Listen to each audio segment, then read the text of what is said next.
The Magnetic Empire, Episode 9, The Pattern of Reality.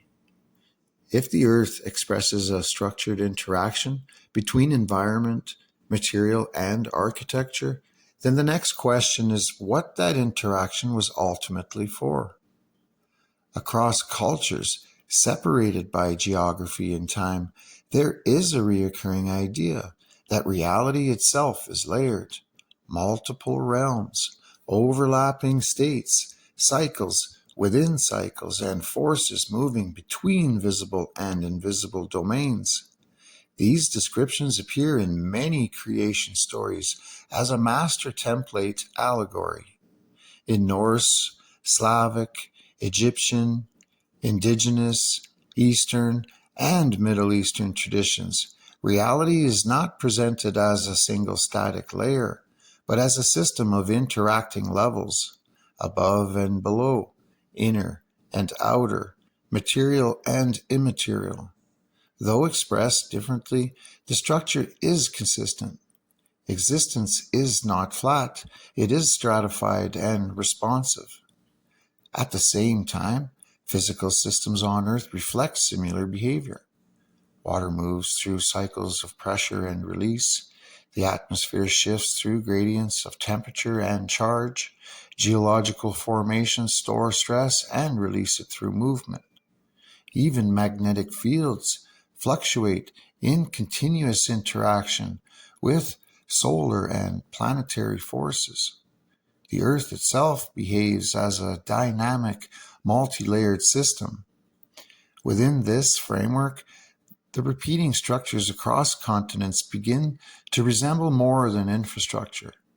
They resemble interfaces, points where different layers of a system interact. Surface structures aligned with directional forces and environmental gradients.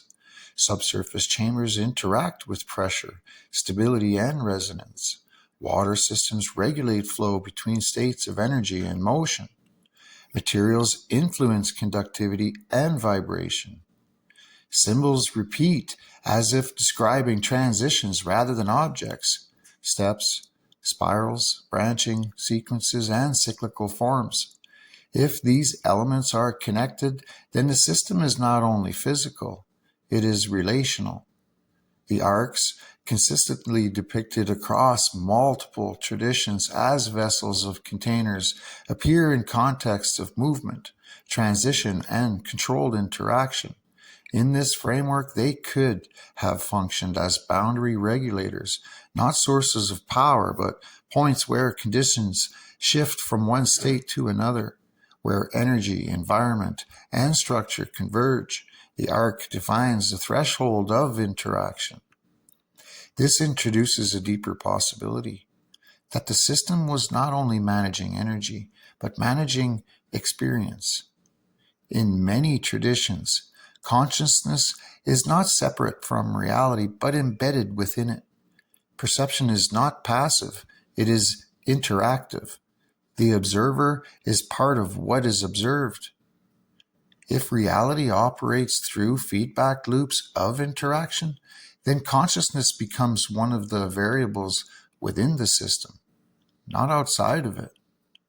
This aligns with the behavior of complex systems found in nature. In nonlinear systems, small changes in initial conditions can produce large-scale shifts in outcomes. Feedback, resonance, and threshold effects determine how systems evolve over time. If Earth's environment operates this way, then structured interaction with those dynamics could influence not just physical energy, but the conditions under which experience itself unfolds. This is where the idea of interface becomes central. The structures, symbols, and materials may not have been designed to control reality, but to interface with it, to create conditions where different layers of a system could interact in a stable and measurable way. The arc within this interpretation becomes a focal point of that interface, a regulated boundary between states.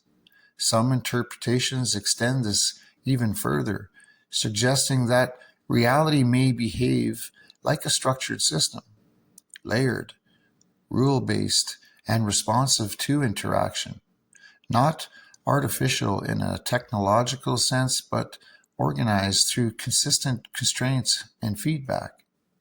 In such a system, perception and environment would not be separate.